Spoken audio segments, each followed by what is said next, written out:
and my paddies. London for what? London for medicine. Medicine for what?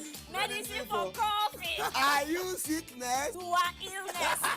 Welcome to Gist Zone. All right, my name is the Eselusien Wego One. Ona nyokoko nyonyo.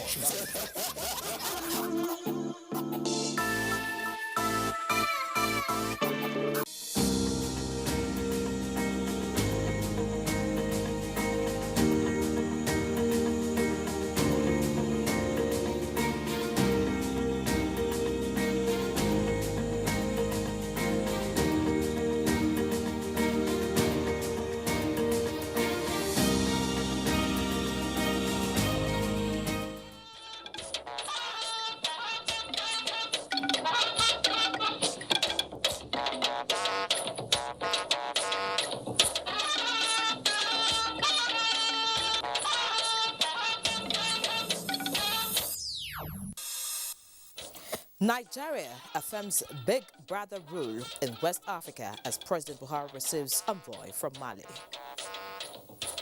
People are trying to ask me, who do you want to succeed you? I say, no, I'm not a kingmaker. The important thing is to show Nigerians, wherever they are, that we respect them, that they are the ones that decide what to do, who to vote. A peaceful Nigeria post-2023 is sacrosanct. President Buhari vows in special I think this is NTA the best time interview. in 2022 to do the best we can to consolidate the gains we have achieved in the previous years. Talks underway for partnership with United States on development of indigenous technologies. Persons with disability may be different in a kind, but are certainly equal to us all. Plus, Nigeria Police expands access to justice for persons with disabilities. Good evening. This is NTA Network News. We're live in Abuja. I'm Yenre John. Hingino John is in Lagos, while Dibabaris Yeduma is in Port Harcourt and will join us much later. Many thanks for joining us.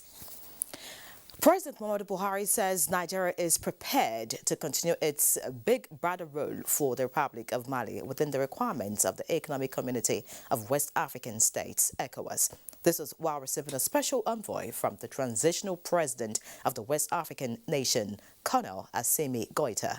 State House correspondent Adamu Sambo reports that the president also granted audience to the ECOWAS mediator to Mali, former President Goodluck Jonathan. Malian leader, special envoy and Minister of Territorial Administration and Decentralization, Colonel Abdullahi Maiga, briefed President Muhammadu Buhari on the outcome of the recently held National Conference on State Rebuilding in Bamako. He said the vision of his country's leader, Colonel Goita, is speedy return to democracy. Mali, he however explained, wants to review laws guarding elections and professionalize the process. The special envoy expressed gratitude to Nigeria for supporting his country as well as helping the ECOWAS mediation team led by former President Goodluck Jonathan. Responding to the comprehensive briefing, President Muhammadu Buhari promised that Nigeria would continue to do her level best for the sister African country within ECOWAS limitations, saying, however, that nobody could love Mali more than Malians themselves. He therefore counseled that everyone should work within the tenets of ECOWAS towards the restoration of constitutional order at the shortest time possible. The president described as pleasing that the team also briefed the ECOWAS chairman on recent developments in Mali. And shortly after the Malian leader's envoy departed the State House, former President Goodluck Jonathan came calling. Dr. Jonathan is the special envoy and mediator of the Economic Community of West African States, ECOWAS, to Mali. The ultimatum by ECOWAS to the West African nation to announce concrete plans for elections or face additional sanctions had expired. Dr. Jonathan has been leading mediation talks with the authorities in Mali on the restoration of democratic order. Details of his engagement with President Muhammadu Buhari that lasted about half an hour were, however, not disclosed. Meanwhile, an extraordinary summit of the ECOWAS heads of state and government on the situation in Mali is scheduled for Sunday next week in Accra, Ghana. President Muhammadu Buhari also granted audience to the governor of Jigawa State, Muhammad Badaru Abubakar. The outcome of the closed-door meeting was not made public. From the State House, Adamu Sambo, NTA News. Meanwhile, the president has promised to leave a legacy of a peaceful, united and inclusive Nigeria at the end of his tenure in 2023. The president made the pledge during an exclusive interview with NTA. Mia Ogidi tells us more. From the camera lens of NTA, Mr. President speaks to Nigerians. A special interview session coming with special issues of national interest on a special year of election activities, as Mr. President anointed or planning to anoint a successor. People are trying to ask me, who do you want to succeed you? I say, no, I'm not a kingmaker. Not a kingmaker, he said, but on the decline to sign the Electoral Act 2021 and the APC conventions. And I think there are three ways, direct, indirect, and consensus. So people should be given the option. If they wanted to go direct, let them go direct. If they want consensus, let's have them consensus. The important thing is to show Nigerians, wherever they are, that we respect them, just to make sure the system works. I think it will be cost effective. No constituency is being dictated upon. All constituencies are supposed to produce their leadership in our party. What other parties do is their own business. But we want to make sure that our party members understand that they are respected. Will be resolved and the convention will still go ahead? We have time frame. We have to work because the 4-year cycle is constitutional. It cannot be interfered by anybody. From politics to finance, increment on the 2022 budget still a subject of discourse. Is Mr. President having any reservation about that? Well, all I did is I feel to them that there will be less constituency conscious. Let them be more national in their perspective, in their idea of the country. Corruption is a systemic challenge, the president admitted, but defecting to the All Progressives Congress APC is seal or cover-up for corrupt officials or other party members. They can't. Nobody can go scot-free as far as I'm concerned. As far as I'm concerned. Imagine what the opposition could do to me if there is something along my record. A lot of confusion could have been caused. But luckily, I think we try to occupy offices with integrity. Leaving office next year, no doubt. But is Mr. President working on a legacy? I'm not expecting any appreciation, but what I'm expecting is for Nigerians to say, yes, this man has done his best. I hope I will leave a more secure Nigeria than what it is now. I'm 79 years, and COVID-19 has limited the number of visits to my office. That is to my advantage. As a former governor, minister, head of state, and 2-time civilian president, I need some rest after office. President Buhari concluded the interview on a fulfilling note. Mia Okiti, NTA News. In the meantime, Nigeria and the United States of America are exploring better ways of fast-tracking the development of indigenous technologies and innovations in the country. This was the thrust of discussion between the Minister of Communications and Digital Economy, Professor Issa Ali Pantami, and U.S. Ambassador to Nigeria, Mary Leonard. ICT correspondent Joseph Johnson has more. This is not the first time the Minister of Communications and Digital Economy, Professor Issa Ali Pantami, is meeting with the U.S. Ambassador to Nigeria, Mary Leonard. But perhaps what makes this different lies in the depth of the conversation, which centers on raising the bar for indigenous technologies to drive Nigeria's digital economy. The Nigerian government is willing to continue to work with the United States of America to continue to build our indigenous digital economy. And as the digital economy becomes the fastest growing sector of our economy in 2020 and also in 2021, I think this is the best time in 2022 to do the best we can to consolidate the gains we have achieved in the previous years. So we had a wonderful catch-up on the state of its evolution and plans moving forward, and we look forward to much more engagement in 2022. Having identified and alluded to the exponential growth of the nation's ICT sector and its immense contributions to the GDP, Mary Leonard affirms that the U.S. will continue to support Nigeria in critical areas of the economy, hoping that the country achieves the projection of being one of the leading digital economies in the world. Joseph Johnson, NTA News. And now taking a look at the environment, a major gain for Nigeria in the environment sector is the development of a national strategy to combat illegal wildfire and forest crimes. An NTA Fanface reports on how this strategy will protect the flora and fauna of Nigeria's forest ecosystems. Alarming rates of deforestation, over-exploitation of wildlife and forest resources, as well as wildlife trafficking, threatens Nigeria's efforts at promoting sustainable use of its biological diversity.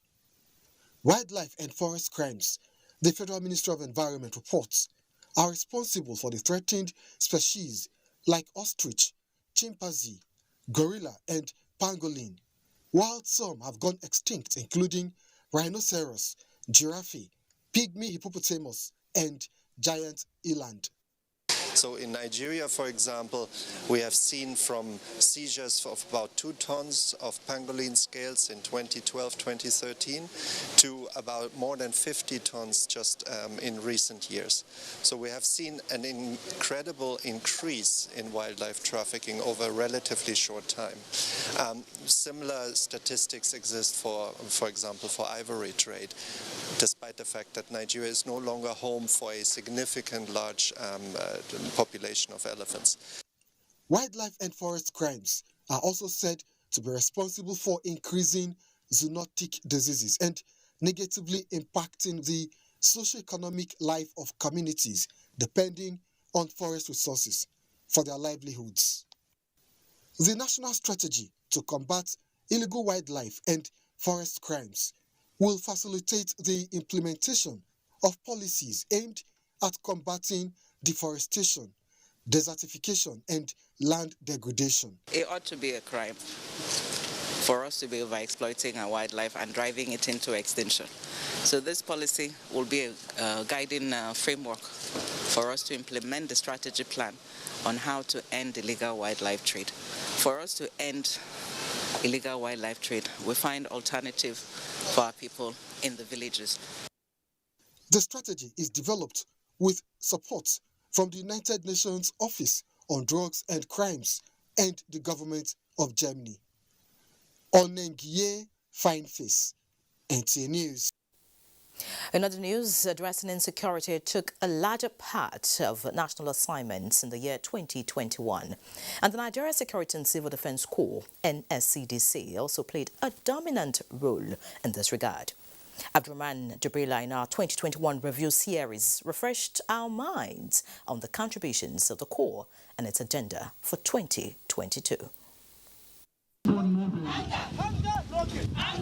Protection of critical national assets and infrastructure, licensing, registration, monitoring, supervision, and training of private guards companies, disaster management, protection of farmers and farmlands, among others, are the core mandates of the Nigeria Security and Civil Defense Corps. Our understanding and application of this responsibility will, to a very good extent, determine how far and how well we deliver on our individual mandates, which will contribute to enhance internal security and safety in Nigeria. At the end, we must come together and actualize the dream. And what is the dream? To make Civil Defense Corps a very reliable, world-class organization.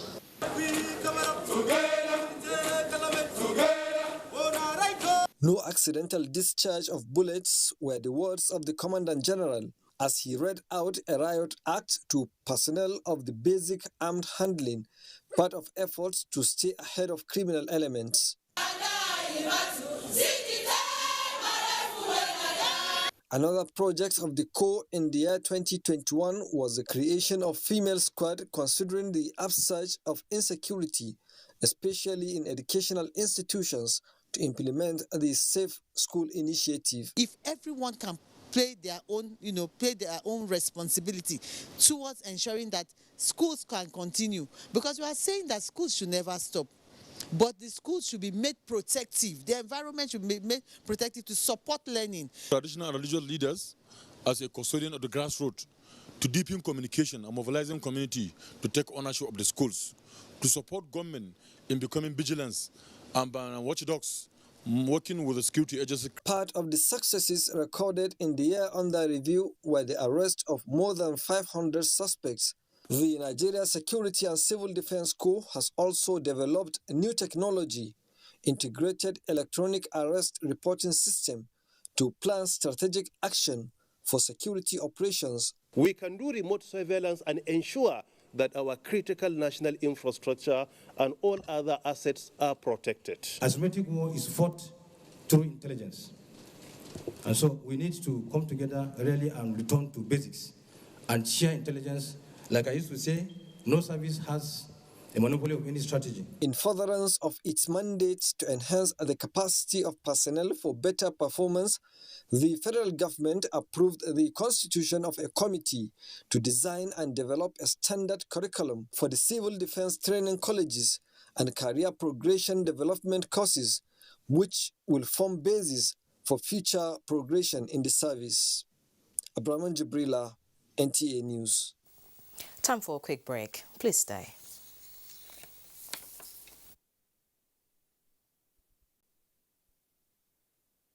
His Excellency, the Special National Prayer for Peace and Prosperity in Nigeria. The national prayer will be held under the leadership of two prominent Islamic clerics, Maulana Sheikh Ali Bil Arabi, the leader of Tijaniya sect in Algeria, and Sheikh Muhammadul Mahi, Sheikh Ibrahim Niass, the leader of Tijaniya sect in Senegal. The two-day national prayer will be held as follows. Day 1, Friday 7th January 2022. Jumat prayer at Kano Central Mosque with the Islamic clerics under the leadership of Emir of Kano, Alhaji Aminu Adobairo, to be followed by Zikirin Juma at the Emir's Palace at Kofar Kudu by 4 p.m. Day 2, Saturday 8 January 2022, the Grand National Prayer Session to be held at the Sani Abacha Stadium, Kofar Mata, Kano by 9 a.m. prompt. You are all invited. Dr. Muhammad Tahar Adamu, Commissioner for Religious Affairs, Kano State, announcer. Dear friend, as 2021 ends, we share your gratitude for its blessings. We acknowledge your low moments too and wish you strength to carry through. At Bedmate, we'll keep making your living better because we believe that furniture is not just an item made of wood, glass, marble, or steel, but a symbol of your unity and good times with your loved ones. We wish you a Merry Christmas and a Happy New Year full of all the finest things you desire. Allahu Akbar, Allahu Akbar.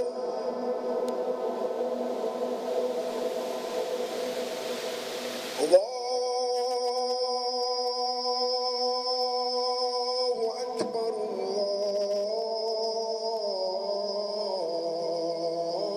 The name of Allah, most gracious, most merciful, His Royal Highness Alhaji Aliru H. Momo, Ikelebede Todd, the Otaro of Auchi Sacred Kingdom, and the good people of Auchi Sacred Kingdom invite members of the general public to the official commissioning of the Arafat Mosque in Auchi, Edo State, by His Excellency President Muhammadu Buhari, GCFR. Date, Friday 7th January 2022. Time, 12 noon. Juma prayer will follow immediately after the official commissioning. Signed, Professor Zakaria Oseni, the Chief Imam of Auchi Sacred Kingdom.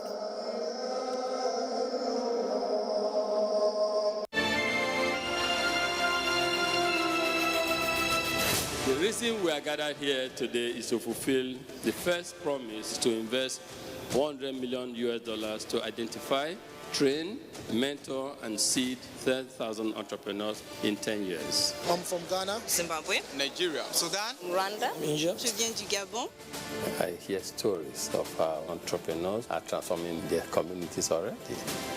The secret is the training I got from Tony Lumelu Foundation, and I'm so grateful to them.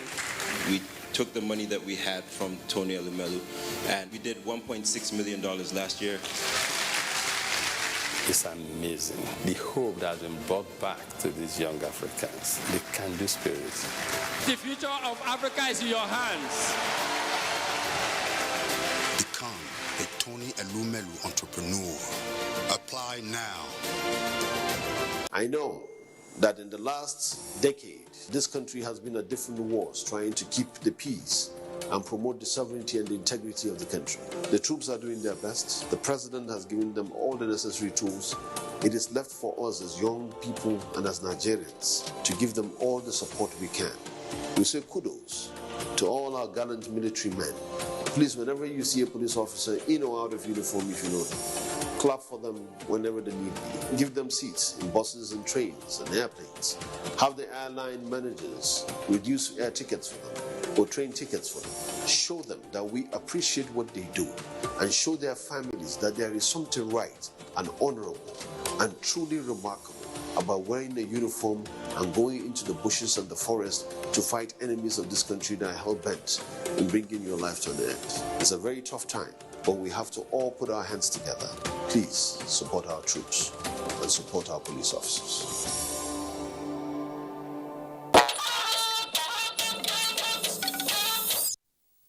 Thank you for staying. The Nigerian Police Force is expanding access for justice and the protection of people with disabilities with the unveiling of a special disability desk. Francis Fom reports that the special disability desk office is to be set up in all zonal commands and police formations. Francis Fom reports. Barely 1 month after the setting up of the Special Disability Desk Office in the force, leadership of the Nigeria Police Force has taken further steps to unveil the operations of the Special Desk Office to avail persons with disability unfettered access to police services and promote the dignity of their persons, discourage stigmatization and stereotype, as well as give full effect to discrimination against persons with disability. Persons with disability may be different in a kind, but are certainly equal to us all. By law and global protocols, they deserve to be treated with respect and dignity and must be accorded due services without being discriminated against anyway. And for people with disability, setting up of the office by the force means freedom from discrimination. This is the day that we are being liberated from the clutches of discrimination, inhuman treatment, and other vices against the disability community in Nigeria. Minister of Humanitarian Affairs, Disaster Management and Social Development, in a message delivered by the Permanent Secretary, advocated for the inclusion of people with disability in future police recruitment exercise in fulfillment of Section 28 and 29 of the Discrimination Against Persons with Disability Act 2018.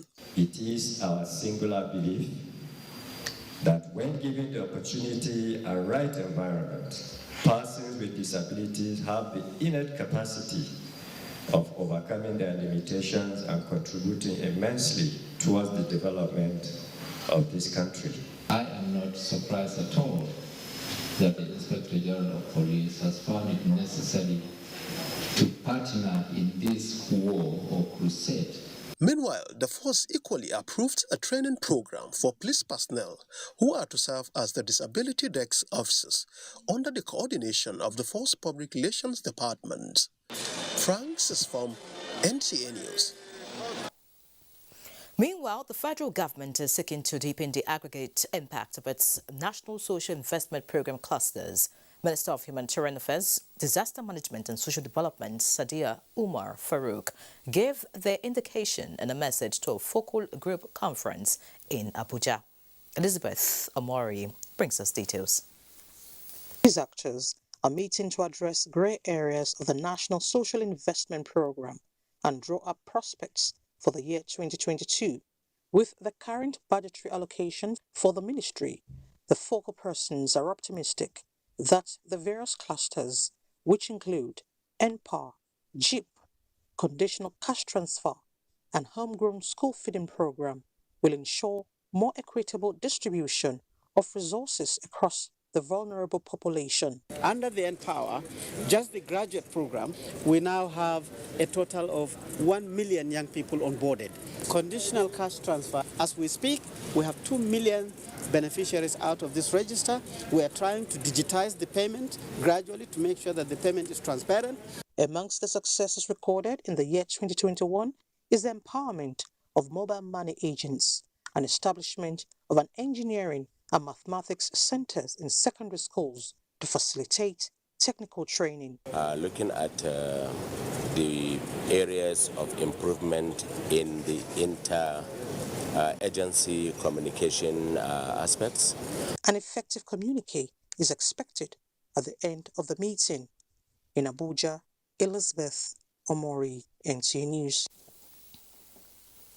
The National Drug Law Enforcement Agency is promising to deploy a holistic approach to reduce illicit drug trafficking to the minimum in Nigeria in 2022. Chairman of the agency, Brigadier General Buba Mara, made the commitment while receiving the Global Peace Advocacy Initiative in Abuja. Abdulmalik Hassan reports. Advocates for Peace, first visitors to the NDLEA headquarters this year.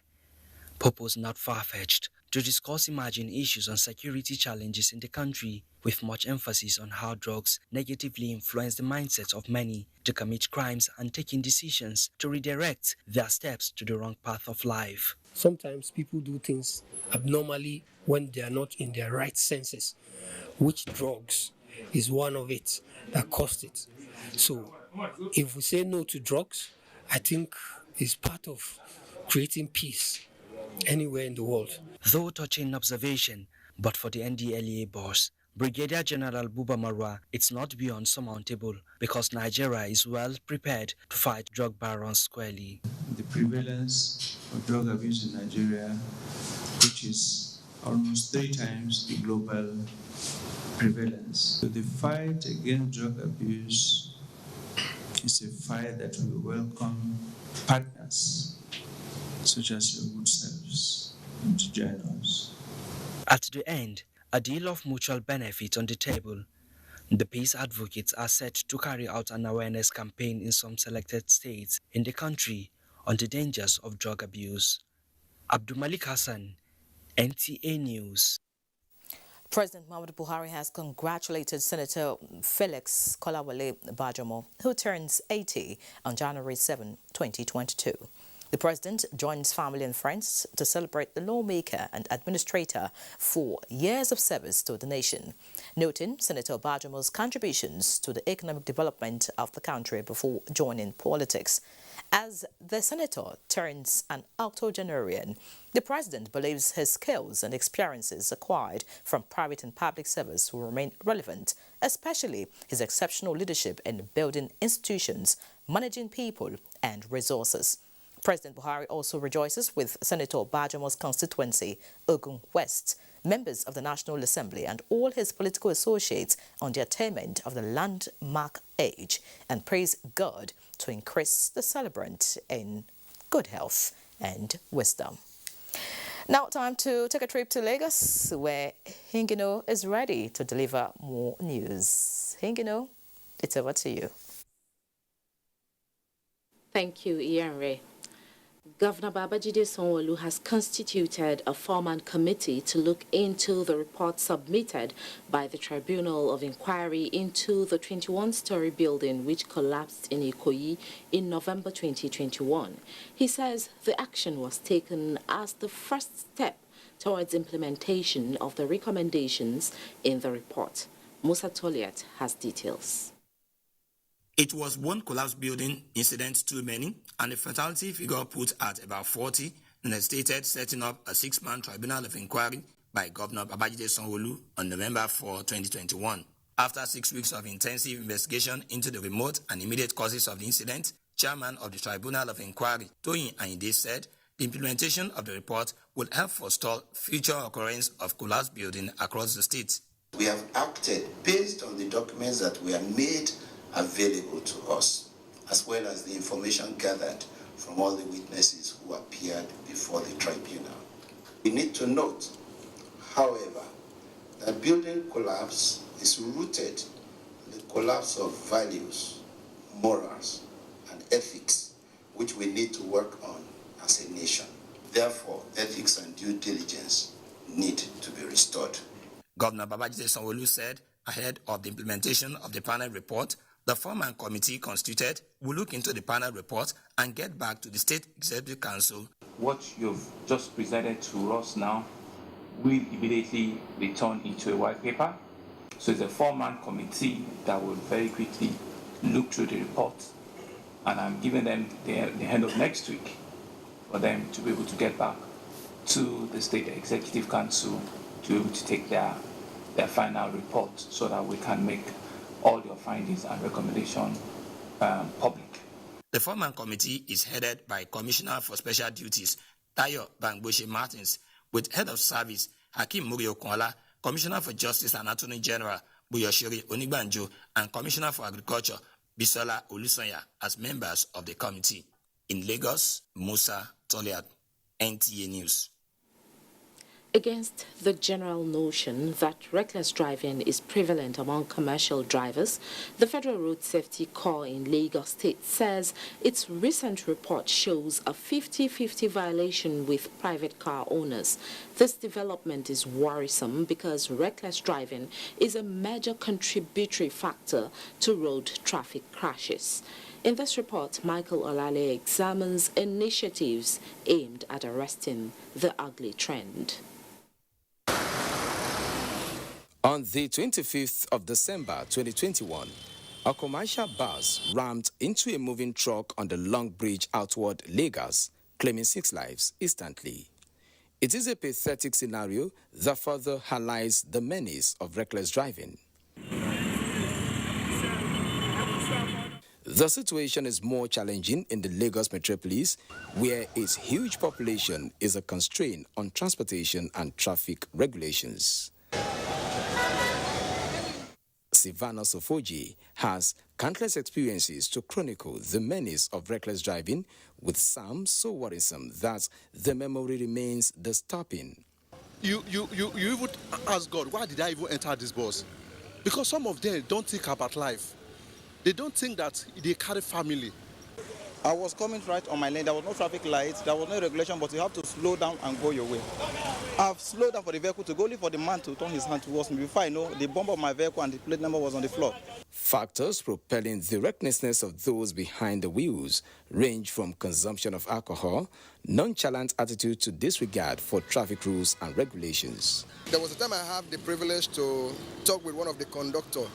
He said that if they do not rush like that they wouldn't be able to meet up with their daily payment or weekly payment. This negative trend is not left unchecked, as road safety agencies and traffic managers are strengthening sensitization and enforcement.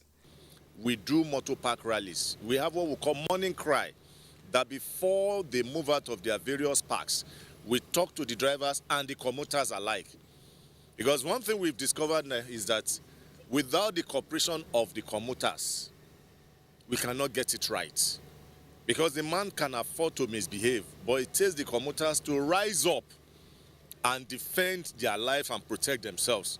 Although there is renewed commitment to arresting the trend permanently, key players say it must be backed with precision and monitoring, because the menace of reckless driving is gradually becoming a case of a stillborn, defined solution. In Lagos, Michael Olale, NTA News. That's it from here. It's now back to Iyanre in Abuja. Many thanks, Ingeno. And Benny Adams is also here for business news. Thank you, Henry, and welcome to business. The Federal Inland Revenue Service, FIRS, collected an estimated 6.4 trillion naira in taxes in 2021.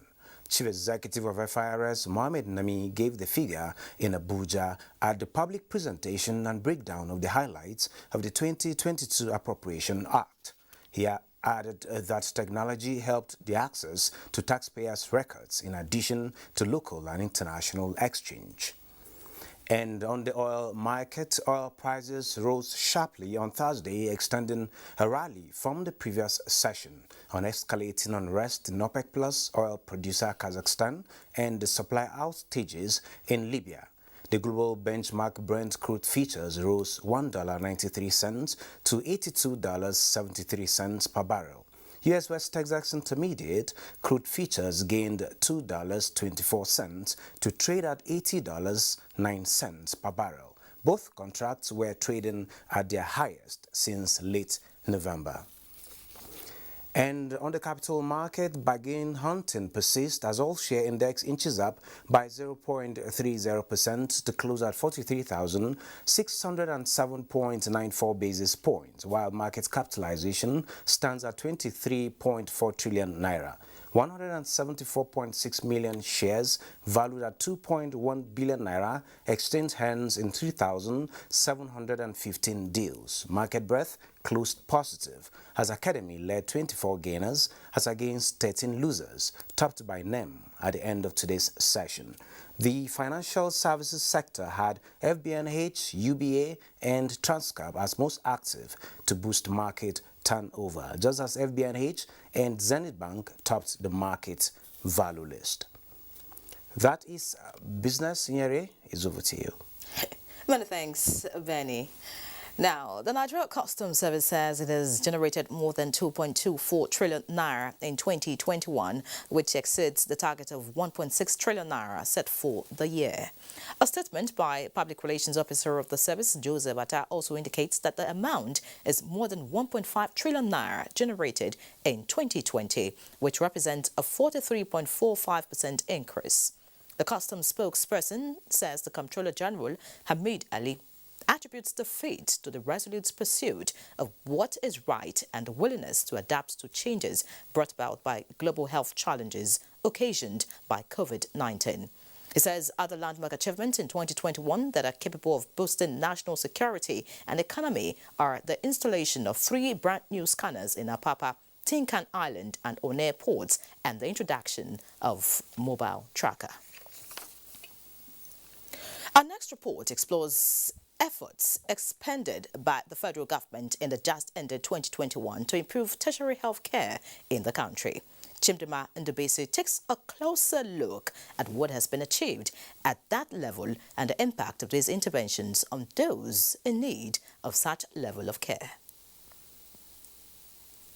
Tertiary health institutions are meant to handle complex medical conditions such as cancer, renal failure, and neurological conditions. They also train medical personnel and churn out research findings. There are 59 tertiary health facilities in the country, comprising teaching hospitals and federal medical centers. These hospitals are expected to be equipped with up-to-date diagnostic and treatment facilities to effectively handle ailments and procedures referred to that level of care.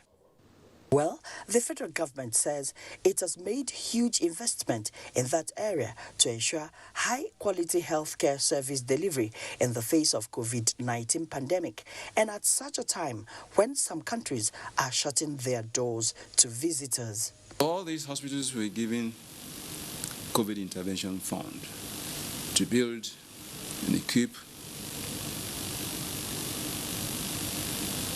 ICU, intensive care unit, isolation ward, and then molecular laboratory. That is a lot of achievement. In a move to raise the bar in cancer diagnosis and treatment, the federal government, in the year under review, approved the establishment of Oncology and Radiotherapy Center at the Federal Medical Center, Katsina, just as the Usmanu Danfodio University Teaching Hospital, Sokoto, is to be re-equipped. That's not all. A 400 kilowatts solar power plant is also to be constructed at the Federal Medical Center, Jabi, Abuja. All these were approved by the Federal Executive Council. Following this development, patients say access to quality health care is no longer far-fetched. The facility, they are good, even their scan. For cancer patients such as 44-year-old Elizabeth, who is a junior civil servant with a retired civil servant's husband, the appeal is for more to be done in subsidizing high cost of cancer treatment. I use 380,000 every 3 weeks in order to take these treatments. Though I'm under NHIS, but of recent, they've reviewed their prices from 10% for the few drugs that are covered to 50%. The very, very expensive drugs are not covered. The docetaxel that is covered, at times you will come, they will say it's out of stock. One of the federal government's mandates on tertiary health for 2020 is fostering public-private partnerships in order to establish standard specialty hospitals that would measure up to global standards. Afrexim Bank is already towing that line with the construction of an African Center of Excellence specialty hospital. In Abuja, Chimdema Ndubisi, NTA News. Port Harcourt is next, and Dibabari is there. Dibabari. Thank you, Larry. The need to declare a state of emergency on air pollution in Rivers State has been emphasized. This is the consensus of Port Harcourt residents following Governor Wike's directive to local government chairmen to put an end to illegal oil refining in their localities. Nkiru Onyejisi reports. For over 4 years, there has been an increase in the activities of illegal refinery and bunkering in Rivers State, resulting to soot in the atmosphere. This issue has posed both health and environmental challenges. To address these challenges, Governor Nyesom Wike has ordered the immediate shutdown of all illegal oil refinery sites and directed all local government chairmen and community leaders to locate, identify and report all those behind all illegal bunkering and crude oil refinery sites. We continue to engage and plead with the federal government to intervene and save our people from this serious environmental and health emergency. We have no option than to take necessary measures to tackle this particular and direct challenge to our collective health and survival by ourselves. Residents commended the directive given by the governor. They, however, urged government to put in place a task force to monitor and put an end to the menace. Our own concern is about the refining, what they call bullfire. You know, it's littered everywhere, and I think it is worth fighting. I think the state governor has taken the right step. Other directives given by the state government that will attract sanctions include strict trading, illegal packing, indiscriminate dumping of refuse, among others. In Port Harcourt, Nkiru Onyejisi, NTA News. The people of Itu local government area of Akwa Ibom State are applauding the federal government for the dualization of Calabar-Itu Highway, describing it as one of the best things that has happened to them since the return of Nigeria's democracy. Kelvin Samuel reports. Calabar-Itu Federal Highway, which has remained a nightmare for commuters and locals for many years, is experiencing a change of story with what the people described as a promise fulfilled by the federal government of Nigeria. The dualization of this road, which is a major connector between the people of Cross River, Akwa Ibom, and other states of the Niger Delta, is a great relief to the people who have suffered the negative impact of the bad state of the road for many years, despite numerous promises by different administrations. According to the people, the news of the award of the contract was received as one of those bogus news headlines until they saw contractors working. For me, it was a nightmare. So I raised my voice in thanksgiving to him that he has eventually visited us. Seeing the equipment on site, that things are going on and work has commenced, and I want to really thank them. With contractors already on ground and work ongoing, the people are optimistic that the job will be delivered based on specifications and within their allotted time frame. In Uyo, Kevin Samuel, NTA News. We are done from Port Harcourt. The news will continue with Larry right after the break. Good evening. The Executive Governor of Kano State, Dr. Abdullahi Umar Ganduje, OFR, cordially invites the Muslim Ummah to a special national prayer for peace and prosperity in Nigeria. The national prayer will be held under the leadership of two prominent Islamic clerics, Maulana Sheikh Ali Bil Arabi, the leader of Tijaniya sect in Algeria, and Sheikh Muhammadul Mahi, Sheikh Ibrahim Inyas, the leader of Tijaniya sect in Senegal. The two-day national prayer will be held as follows. Day 1, Friday 7th January 2022. Jumat prayer at Kano Central Mosque with the Islamic clerics under the leadership of Emir of Kano, Alhaji Aminu Adobairo, to be followed by Zikirin Juma at the Emir's Palace at Kofar Kudu by 4 p.m. Day 2, Saturday 8th January 2022. The Grand National Prayer Session to be held at the Sani Abacha Stadium, Kofar Mata, Kano by 9 a.m. prompt. You are all invited. Dr. Muhammad Tahar Adamu, Commissioner for Religious Affairs, Kano State, announcer. From the heart of the Federal Capital Territory to the ancient city of Kano, from the sprawling rooftops of Ibadan to the bustling markets of Aba and the creeks of the Niger Delta, you really can't beat the reach. Over the years, we have kept going, keeping you informed, educated, and entertained. And how have we survived in the very challenging year? Because of our pillars of support, namely the 3 tiers of government: ministries, departments, and agencies, corporate bodies and advertisers, religious bodies, civil society groups, political parties, and most importantly, you, our esteemed viewers. Together, we made 2021 great. And together, we shall make 2022 greater. Thank you from all of us here at NTA. Your season's greetings and a prosperous new year. Other Femi Martins, just look at this.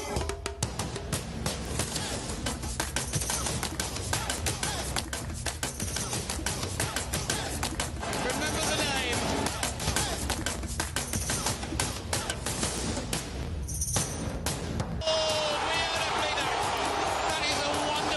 The African Cup of Nations starts on the 9th of January 2022 on NTA, powered by AfroSport. For sponsorship and advertisements, contact us on 090-9890-6913 or 090-3513-2838. Glad to have you back. Intensive surveillance and 24 hours patrol have been deployed at the Abuja-Kaduna train services as federal government hands over patrol vehicles and scanners to the Nigerian Railway Corporation at the Idu station in Abuja. Oyinaya Kalu-Walker reports that 6 patrol vehicles and 5 digital scanners were received by NRC. Esther is a regular passenger with the Abuja-Kaduna train. It has been a pleasant ride for him, but the attack on the train on the 20th of October 2021, he says, changed his perception about safety on the train. When will security be beefed up? What is federal government doing to prevent reoccurrence? Are rhetorical questions from him always. Although these questions are rhetorics, the answers have been provided with these patrol vehicles and scanners by the federal government. To improve the security apparatus for the patrolling of that route. We have locations where stations are and where we need the police, the security men to be able to move from one location to the other. And the scanners will provide additional security so that passengers boarding is not just a route. Besides these patrol vehicles and scanners, digital security system is to be installed to monitor the impact of any activity on the rail track. To get some machines to put at various stations, 2 or 3 machines, so easy access, so that if there's any report, they can easily move about. For Sylvester and other passengers, this initiative shows the seriousness of the government in tackling insecurity in the country. I will be confident knowing that, okay, there are technologies. To give us more confidence that the government is truly about securing lives and property. The patrol vehicles and scanners are expected to be deployed at the Lagos, Ibadan and Itakwewari stations. Oyinaya Kalu-Walker, NTA News. And still on security, the FCT contingent of the Operation Safe G7 says it will sustain the hate on every element of bandits and kidnappers in the nation's capital space to restore confidence and security in the area. Onoto Yakubu, who has been following the operation, brings us the latest update. It is day 4. This time, the operation went to Abuja Northwest. Actionable intelligence pointed to activities of criminals at the Buhari-Kaduna boundary forests. So the team traversed the extreme of Kagarko local government in Kaduna State to assess and comb the bushes back towards Buhari. With sustained vigor, they advanced through the forest with a common goal, each watching out for the safety of another. In as much as it's a collective effort, and the essence of it is not just to leave it to Kaduna alone. If you say you are only limited yourself to to our assets, to our boundary, and you have an information you don't want to follow, it means you don't know what you are doing. So that was the reason the movement was made to cover that assets with a few to smoking them out and give them and treat them the way they're supposed to be treated. After about 3 hours of thorough scouting, the team came to this rendezvous and rest point for the criminals in the forest, with recent activities as pointer to the authenticity of the intelligence. You can see things that we have discovered there, things that actually indicated life around that place. And that was why we have been in the forest for almost 2 hours now, trying to see and to comb every available suspected camps.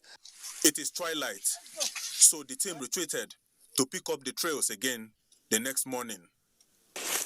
Onoto Yakubu, NTA News. Statistics shows that about 30 million African children are living on the streets.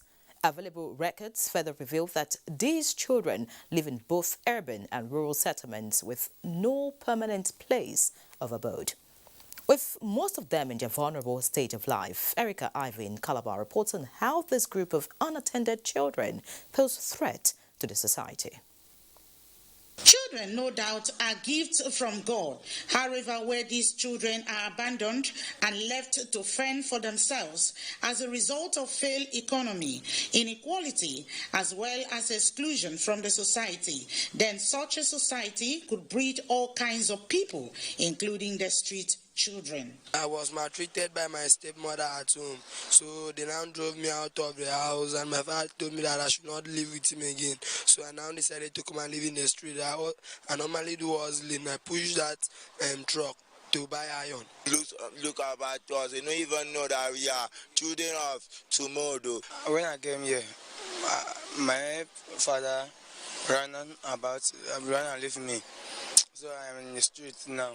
Calabar, the Cross River State capital, is not without street children who oftentimes minors who live and survive in public landfills, motor parks, uncompleted buildings, and they could be found sleeping on bare grounds, pavement, while begging become a major treat. Sometimes if my friend locked door, I'll come to the bus stop and sleep. So to go back to the house in the next day.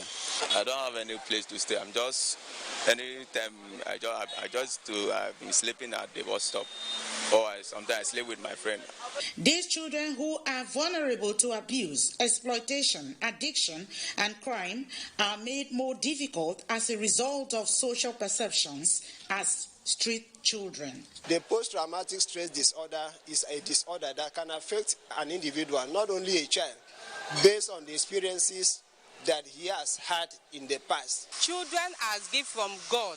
That is not the way children are supposed to be in the street. The government can open a school, a recreational center, or anywhere that they can learn trades. Some stakeholders maintain that street children are a threat to public safety, attributed the trend to failed families, communities, and governments in their roles and responsibilities. Some of them now are grown up now. They constitute a nuisance to the society.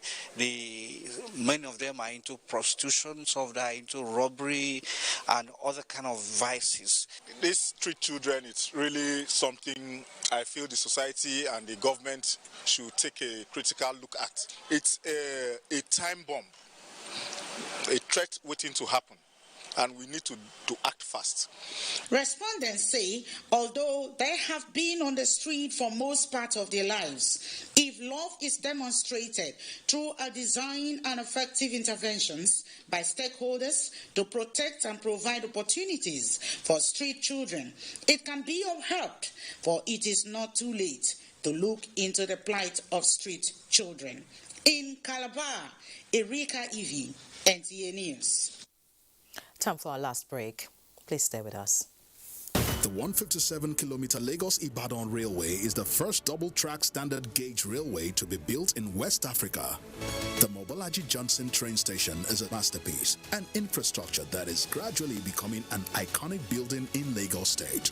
The modern facilities put the station on a world map of train stations. Likewise, other new train stations across the country built to world-class standards. The train and its convenience is indeed an admirable effort, with commendations from Nigerians. This is a station that we have to commend the federal government for putting a beautiful face, empowering us in Lagos State, not only in economic and political arena. I can say that I'm really impressed with the infrastructures in place. Kudos to the Minister of Transportations. Kudos to the federal government. Truly, good things are coming out of Nigeria, and the federal government is deserving of all the applause.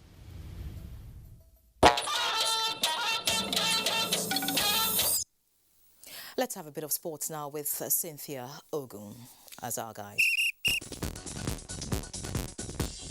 The Eagles will take on Cameroonian champions Cotton Sports in a friendly on Friday. The match will be played behind closed doors at the practice pitch of the Garua Stadium. It will kick off at 4 p.m. local time. Before their departure to Cameroon, some of the players were talking tough ahead of the match against Egypt on Tuesday. The victory, because it's something the Nigeria wants, it's something that makes the country proud, and what we can do for ourselves is just to take each game as it comes and be ready to fight for the country. The Eagles have also revealed their new squad numbers ahead of the AFCON in Cameroon. In tennis, Novak Djokovic's legal team have appealed against the revocation of the world #1's visa to enter the country on a medical exemption that allows him to participate in the Australian Open without being vaccinated.